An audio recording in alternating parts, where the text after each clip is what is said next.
Hello adventurers, it is I, Solus Venture, and welcome to my YouTube channel. And for today's video, it is a Friday, and instead of doing a board game playthrough, I decided to show you guys my vintage tabletop RPG collection and everything that I have so far. So I will start with this pile. And for some context of how I kind of started collecting these, I really got interested in old school Renaissance kind of tabletop RPGs, and so a few of my friends have recommended for me to check out Advanced Dungeons & Dragons, and luckily I was able to find a second edition of the Dungeon Master's Guide at half-price bookstore for a really nice deal. So I decided to hop on this opportunity and add it to my collection. But I haven't really read too much about it. I'm hoping to come across a player's handbook one, so then I can kind of see what character creation and stuff is like. Something I know that I think is really different for me right now, just browsing through this, is combat. Yeah, so this acronym, to hit armor class 0. So this is the number a character, NPC, or monster needs to attack an armor class 0 target successfully. So how I am thinking how that works is you have your characters to hit armor class 0 value, and then if you're trying to attack a monster with an AC of like 4, for example, you would subtract that from 4. That would be the result you need to roll in order to hit that monster. So let's say for a fighter, if he has 17 and then a monster has 4, you subtract the 2, so that would be 13. So then you would try to roll a 13 to hit. I think that's how it works. I'm not 100% sure, but it was definitely something I kind of had a hard time trying to grasp here. Okay, yeah, so here's an example. So Wrath has reached the 7th level as a fighter. His THAC 0 is 14, meaning he needs to roll 14 or better to hit a character or a creature of armor class 0 in combat. Wrath attacking an orc wearing an armor AC 6 needs to roll an 8. So that would be 14 minus 6, and that would be 8 to hit the orc. So that's kind of how I am understanding it. I see here that it's supposed to speed up combat. If you are familiar with how Advanced D&D 2nd works, let me know your thoughts. I'm still very new to this, so I'm also just trying to learn as I go. But so that's something that I feel like is really different but interesting. One thing I really like about this are the tables for NPCs. I also love this table. So the table of different professions here, which I thought is really cool. So yeah, I'm really excited to kind of use this as I'm creating and venturing into my own worlds and stuff and campaigns. So yeah, even the personalities, which I think is really cool too, rolling on this. So yeah, all exciting things to dive into. And of course I just love the art. Yeah, oh my goodness, this is just really pretty art. Let's see, what's another thing? Oh yes, the other thing I thought was interesting too was creating a new character class, the optional rule here. So I thought that was really cool, creating your own. So I don't know, maybe I'll look into that, because right now I don't have the player's handbook, so hopefully I can find a copy. That'd be cool. So that is the first thing I wanted to share with you guys, is my 2nd edition Advanced D&D Dungeon Master's Guide. And then I came across this thing. So this is White Wolf Magazine. This is a 1991, I think, issue. Yeah, 1991. And it is a tabletop RPG magazine. It has just a bunch of tips, different campaign ideas and such for various types of systems. But one thing that I really loved about it is this solo fantasy adventure, Tarepo's Troubles. So we'll be playing this a little bit. I kind of want to do a little playthrough of how this works. I've only read a couple paragraphs of it, but I'm really excited to dive into that one today. So we will check that out in a bit. And then this publisher that I would collaborate with, Rio Grande Games, they told me that they just had a bunch of like older tabletop RPG systems in their warehouse, and so they decided to hand me a few here. So I have Cyborg Commando, and I have Chill, and then I also have the TimeMaster Adventures in the Fourth Dimension. So I haven't played these two yet, but I did play just the first adventure of Chill, and it is so much fun. And I will say that the system isn't, it's definitely new. I'm not used to it, but yeah, I already kind of made some notes on like how my adventure is going. But I love how like old school the dice are. But yeah, they gave me a couple of different adventures here that I could use. But one thing I found that was really different for me is how ability checks work. When I was playing just a few few pages of this, I think this is the first one, yeah, of this campaign, I was told to make a fear check. So I would roll it and then I'd compare it to what I get on this table, and I would have to read kind of the code here. So like if I got an L over here, it would mean Lily livered. So character loses 1 to 5 points, flees as in failure result, any uncompleted actions canceled for round. So yeah, it's really interesting when you make certain checks and then you have to compare it to the action table and you have to find the corresponding letter. It actually tells you kind of what happens. Definitely very, very different. But I had a lot of fun just playing the first couple pages here. Yeah, so here's this one. And then, oh yeah, I also really love the map here as well. Oh yes, the Warwick house over here. Yeah, so I thought that was really cool. And then you can see the ground floor there as well. So yeah, just really, really cool stuff. It's really fun to just kind of dive into the older editions of tabletop RPGs to just see what it's like. And yeah, then I have all these other extra fancy little adventures and things, but yeah, excited to dive into that a little more. So yeah, so that's Chill. I had a lot of fun with Chill here. And then this one I think uses pretty much the same kind of system here, but this is TimeMaster, and I also have over here supplements to this system, TimeMaster. And I don't know, honestly, I don't really know too much about it, but I love all the supplements it like came with. And then oh yeah, look at this, like the TimeMaster like screen. This one seems really cool to check out. Here's an example of the character sheet. I did get Star Ace. I think this is separate from TimeMaster, yeah. But I don't have the system for this one, but I just thought there's just really, really cool kind of lore that I could use if I want to do some more like sci-fi kind of themed campaigns. I really want to try a sci-fi kind of one. Yeah, see, so Aliens is a collection of stories and descriptions of fascinating alien worlds and the creatures who inhabit them. So this is for specifically the Star Ace role-playing game. So yeah, excited to use that to kind of see if I can use it for some world building inspo here.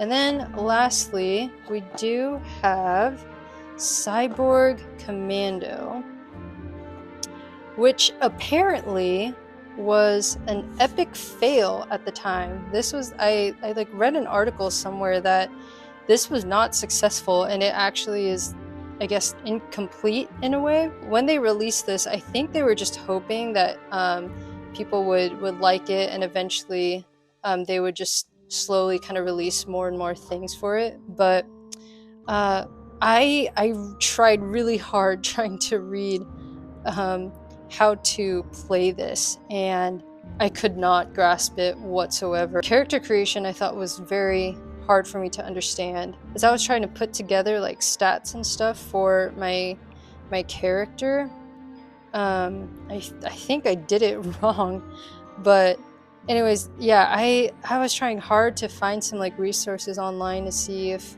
there was a guide on like character creation, and for whatever reason I just could not grasp it. This system is very odd. So you basically multiply your results if you're using the D10X system. I have a lot of mixed feelings about it, but I'm also just wondering if this is just something I just can't grasp. But anyways, yeah, so this is something that I'm also looking into as well. But that's something that kind of stopped me, was character creation just was something I could not understand. So that is Cyborg Commando. I don't know, I'll definitely try to like see if there's resources or something out there to help me understand how to play this, but if you know how to play this, please let me know. Help me out with character creation, because I was trying hard to make a character and it just didn't click for me. But anyways, yeah, so those are my vintage tabletop RPG collections like right now. And then we'll put this to the side here, and we will look into White Wolf Magazine, and we will check out Tarepo's Troubles over here. We can get started and see how this plays out. Tarepo's Troubles is something new to the pages of White Wolf, a solo adventure. So to play, you need a pencil, eraser, a scrap of paper, and a one six-sided die. Oh, okay, so we don't need this one right now. Sweet. After reading the instructions and background, you start the adventure at paragraph 1. So over here. So this would be paragraph 1, and then follow the directions given in the text. So in those instances where you are asked to make a decision, choose wisely. There's no turning back once you have proceeded to the paragraph corresponding to your choice. Alright, so this is our character, Tarepo. So you play Tarepo, a roguish troll. In this fantasy world, trolls are 4 feet tall, warty humanoids with hair the color and consistency of steel wool. They are renowned for their metalworking skills and secretive nature. Referred to as an idiot troll, Tarepo is a bit of an exception. He is good with his hands, but in a different way. Interesting objects stick to his fingers. He is also skilled at hiding, sneaking, and getting into trouble. So for combat purposes, Tarepo is defined by 5 traits described below. So we keep track of them on a scrap of paper, as they may change during the adventure. Put that there. Okay, so we have reactions, which is +1. Modifies the first strike roll, so we'll look into combat here. And then offense, +1. Combination of weapon, skill, hand-eye coordination, and any magical bonuses you receive during the adventure. And then defense 4, so measures agility, armor, magical protection. And then health 20. Tarepo is vigorous and lucky. Okay, so it also says here you should also record Tarepo's possessions. Okay, so we'll also say possessions. Combat. So when combat is unavoidable, you must follow 4 steps to determine the outcome. First, strike. You would roll 1d6 for Tarepo and 1d6 for his opponent. Okay, so this will be Tarepo, this will be the opponent. Adjusting each roll with reactions modifiers, and re-roll any ties. Okay, the one with the higher roll gets to strike first and becomes the attacker for this combat segment. The one with the lower roll becomes the defender. Okay, and then hit determination. The attacker rolls a 1d6 and adds his offense. Okay, so that would be a +1 there. If the total is equal to or higher than the defender's defense, a hit has been scored. Proceed to step 3. Otherwise, the attack has missed and no damage is scored, and then you go to step 4. Okay, so step 3, damage. So the damage an attack causes depends on the weapon used. The opponent's damage will be revealed when he is encountered. Tarepo begins with no weapons, but his fists do 1 point of damage. Okay, so we'll say for attacking right now, He just uses his fists, and that is +1 damage. Okay. And then it says here, take advantage of opportunities to acquire better weapons. Damage scored is subtracted from the defender's health. A defender whose health reaches 0 is dead. So if Tarepo is the defender, the adventure has come to a bloody conclusion. Alright, so turnabout, step 4. If both Tarepo and his opponent have attacked this segment, return to step 1 and re-roll first strike for the next combat segment. If only one of the two has attacked, the attacker becomes the defender, and then the defender becomes the attacker. And then you roll to step 2, or return to step 2. Okay, yep, I think that's pretty straightforward for the most part. When you are ready to take on the persona of Tarepo the Troll, read on. Okay, so now this is the adventure background. While exploring a stretch of wilderness in the human kingdom of Tyre, you came upon a strange edifice. Crazed hermits called it Sathor Tower and connected it with mysterious disappearances and other innumerable tales of evil. True or not, the structure was certainly a curiosity. Cylindrical in shape and built of an utterly smooth reddish material, its most bizarre feature was the lack of anything resembling a door or a window. You struck its walls to see if it was hollow, but you were unable to decide from the resulting sound. You were about to give up on this puzzle when the world spun into darkness. You awoke sometime later in a cramped cell chained to the wall. Okay, so this is probably where we're at right now.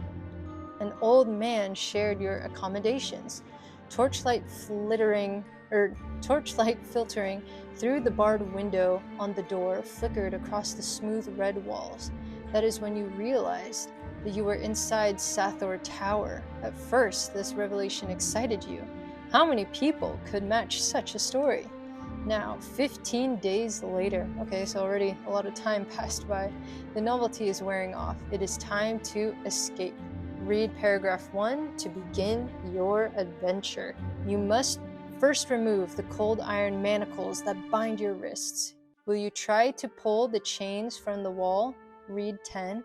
Pick the lock, read 97, or wait for better opportunity to escape later on. Read 31. I think I would want to try to pick the lock, so I will read 97 here. So we'll go into 97, and where's 97? All right, here we go. So 97. You find a rivet in the moldy straw that covers the damp stone floor. Not exactly the ideal lock-picking tool, but this cell isn't a locksmith's workshop either. You insert the end of the rivet into the keyhole and begin to fish about for the trigger mechanism. Roll a 1d6. If you roll higher than or equal to 3, read 3. If not, read 26. Okay. So let's see here. Come on, Tarepo. Ooh, nice. Okay, sweet. So we got a 6. So that is higher than a 3. So we read number 3. So number 3, the lock mechanism clicks and your manacles fall open. Rubbing your wrists to regain circulation, you stand and examine the cell. Read 89.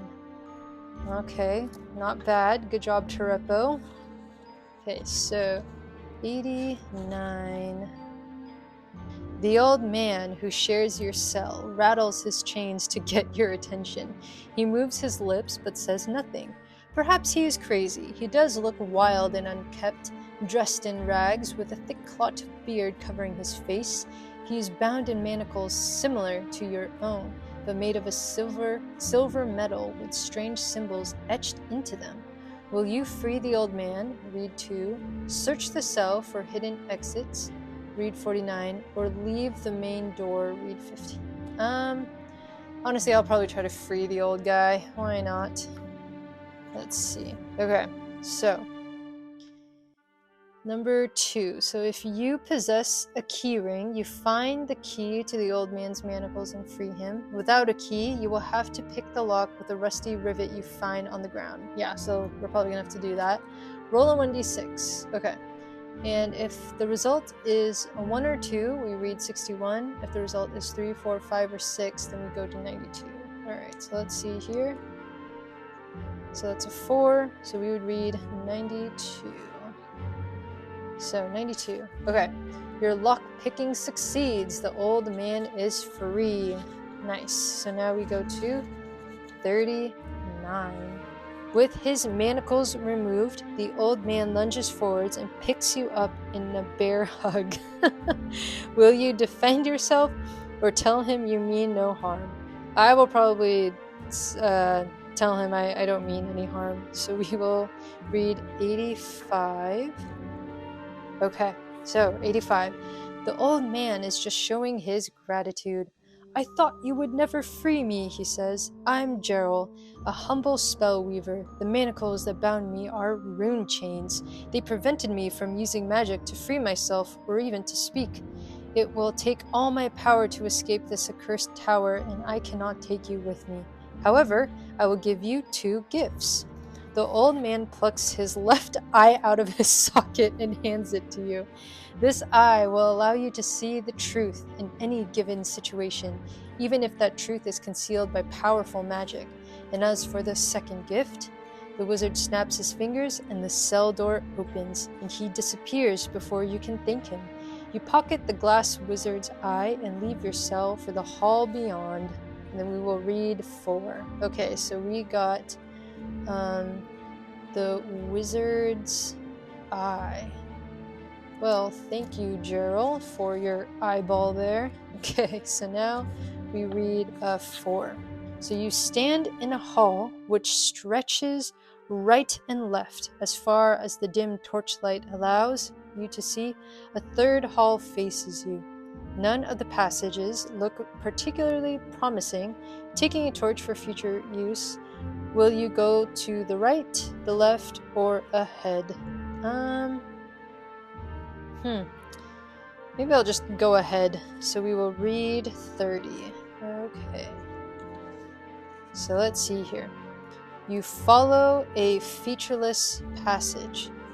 Only periodically spaced torch sconces break the monotony of the smooth red walls. You have encountered no doors or branching corridors. Just as you question your choice of passages, you approach 2 rough-hewn tunnels, both about 3 feet in diameter, that intersect the corridor. Faint scratching comes from the left-hand tunnel, while fresh air wafts from the right-hand tunnel. Will you continue along the corridor you've been following, or will you crawl down the right-hand tunnel or investigate the left-hand tunnel? I'm kind of curious what's going on in the left-hand tunnel. 74. Let's just do it. I am feeling a little risky. So let's see.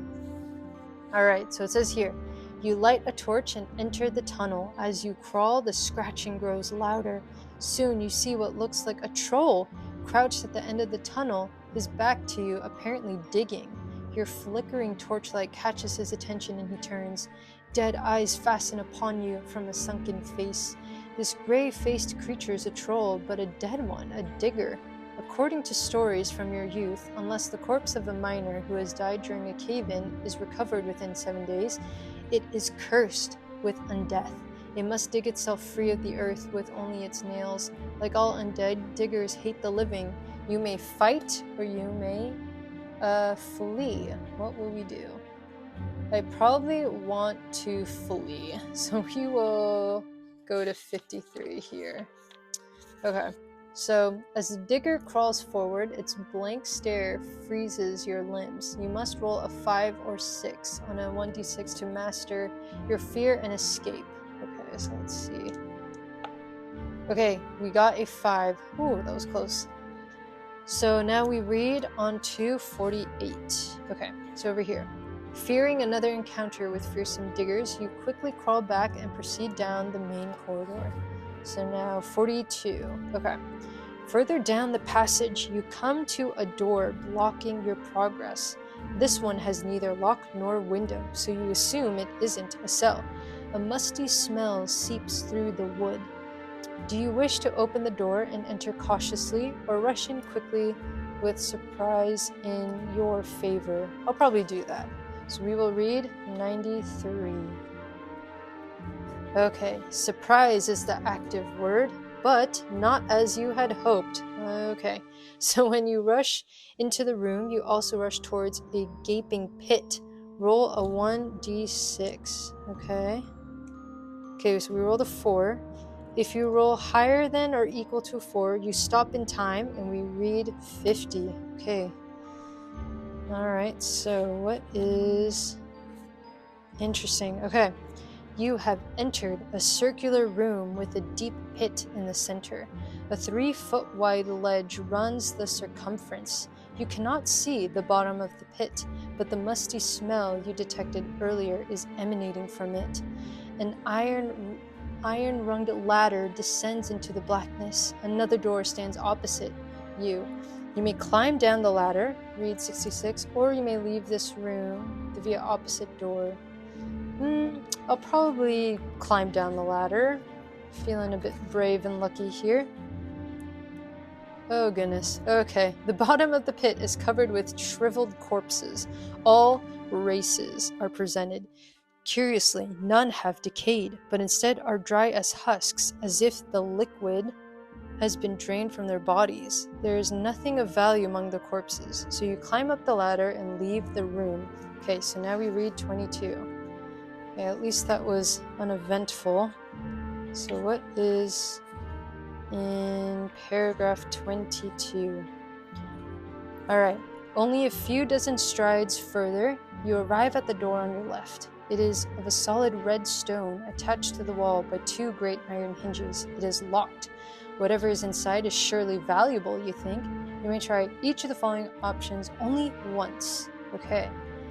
Will you pick the lock? We don't have a key. Break down the door or continue your way. I think I'm going to try to pick the lock. So yeah, so we'll go to 65.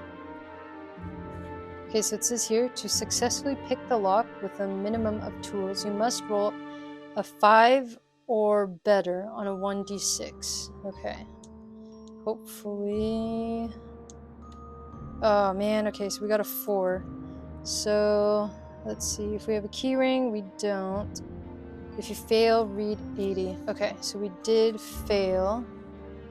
So, you failed to pick the lock. Reread 22. Okay. So, 22. So we can't pick the lock. We can try to break down the door. We can try that. So let's go to 79. I feel like he's such a little guy, though, that'll be hard. Okay, so... Are you under the influence of a strength potion? If you are, read 96. Okay, well, that's not me. If you aren't, there's no way. Yeah, okay. Yeah, that was kind of a lame choice. If you aren't, there's no way your 4-foot frame will be able to smash down a solid stone door. So reread 22. Okay. Let's just continue our way. So let's go to 76. Alright. After a few minutes, the corridor turns left. So we read 12. Okay. Alright. The passage ends at a spiral staircase. Taking a deep breath, for you sense you are leaving the dungeon of Sethor Tower proper, you begin to ascend the stairs.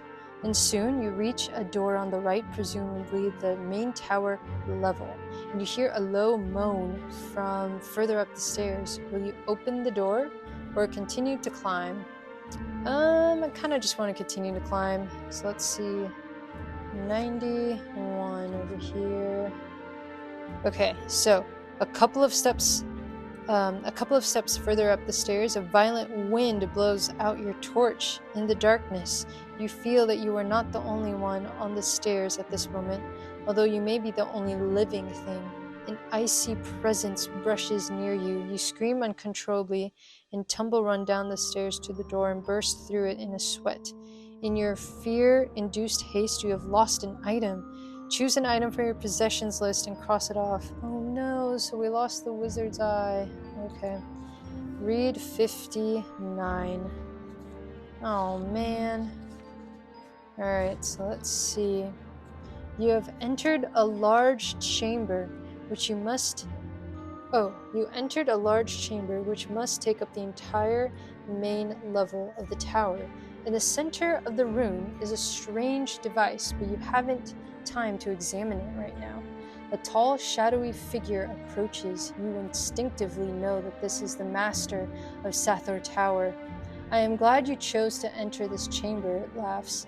I wanted to show you how close you have come, indeed, closer than any to escaping my tower. That device you see behind me is a transporter. It is how my visitors come and go. Your escape is so close, and yet your freedom and your life end here. Your energy is mine for the feeding. Please struggle. It will be more painful for you and more entertaining for me. Oh man. The dark form blurs and changes. Now a giant shadowy spider advances towards you. Will you attack immediately? I mean, yep, that's all I can do. I don't have the wizard eye anymore. So, okay. So let's see. 29. If you have a silver dagger, read 78. And I do not, so we read 33. The spider thing attacks with its mandibles, which do 3 points of damage. Additionally, each time you lose health, roll a 1d6. If the result is a 6, the creature's powerful poison reduces your reactions by 1. Should your health reach 0, read 36. Oh man, okay. So, Spirit Spider Reactions has a +1, offensive a +1, defensive 4, health of 10. Okay, so I'm just going to put here spider. Okay, so we are going to go into combat. So I'm just going to flip to this page just in case if I forget. So, first strike. Roll 1d6 for Tarepo and 1d6 for his opponent with reactions. Okay, so I got a 6. My reactions is a 1, so it's a 7. And then he has a total of 4. So the one with the higher roll gets to strike first. So that is me. Okay. So the attacker rolls a 1d6 and adds his offense. So I'm going to roll a 5 plus a 1 is a 6. If the total is equal or higher than the defender's defense, a hit has been scored. Okay, so we rolled a 6, so we are able to hit him. So now damage. Okay, so let's see. Tarepo begins with no weapons, but his fists do 1 point of damage. So, okay, so just 1 point. Damage scored is subtracted from the defender's health. Okay, so yeah, I guess I only have my hands. So he is now down to 9. Okay. And then now we roll again, right? Turn about. If both Tarepo and his opponent have attacked the same, return to step 1, re-roll. Okay. Yep, so I guess we attack again. Okay, so we have a 3 plus 1 is a 4, and for him a 4 plus 1, so a 5. Okay, so the spider attacks me now. So let's see. Okay, so he has a 2 plus his offense is 1, so that's a 3. Okay, so he doesn't hit me. And then we re-roll again. So he did a miss. So now my turn. Alright. Oh, wait. So, okay. So Tarepo rolled a total of 6 with his reaction. And then he rolled a total of 4. Okay, so that means I get to hit the spider now. So now I have to roll to see if I can go above his defense here. 5. Okay, great. So we were able to. So that means we're able to hit him for 1. So now he is at 8. Okay, so we roll again. Okay, so got a total of 2. He has a total of 3, so he hits me. Let's see. 5. Yes. Okay, so he does hit me, and he does. I forgot what his special ability is again. So, okay, so he does 3 points of damage. Okay, so 3 points of damage. So I'm at 17 now. And then I did lose health, so I have to roll a 1d6. And okay, so I got a 5. If the result is a 6, the creature's powerful poison reduces your reactions by 1. Okay, so got lucky there. Goodness. So now we roll again.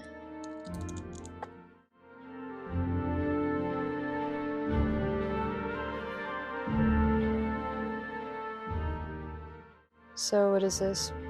11. Now I have to see if his poison gets to me. Whoops. Oh man, it does. Okay, so now I think it's my reaction is down to 0. Yep. Okay, so right now my reaction is 0.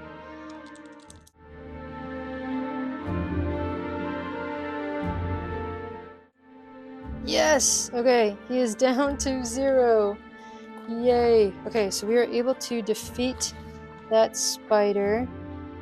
And let's see, we survived. So now we go to 70. Alright. Once you strike the final blow, the spirit spider becomes a formless mist that floats up to the vaulted ceiling and seeps through the cracks. Without it out of the way, you inspect the device in the center of the chamber. It is simply a large black sphere mounted on a tripod. On one side is the imprint of a hand, while on the other are 3 buttons, one red, blue, and the last yellow. If only you can find out how to operate this transporter, your right hand fits snugly into the imprint. Now, which buttons will you push and in what order? If you possess the wizard's eye, read 84. If not, read 43 to make your choice. Okay, so which will we press? The yellow, the red, or the blue? I think I'm going to press the blue. So let's read 81 here. So 81. Okay, there is a slight shimmering sensation and the feeling that you are no longer in the tower. You have teleported. Unfortunately, your destination is the bottom of an ocean.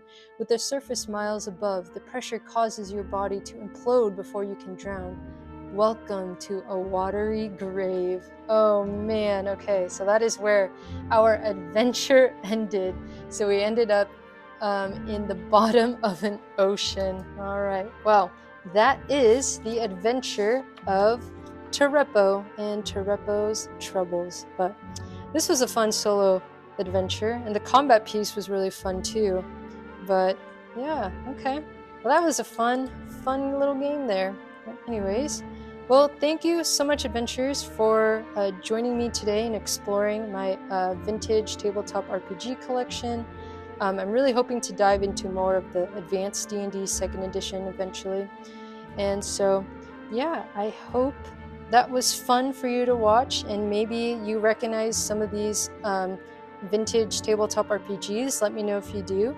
And I kind of want to try to do some plays maybe this weekend with some of these, so we'll see how that goes. But thank you so much, adventurers, for joining me, and I appreciate all the support. Till next time.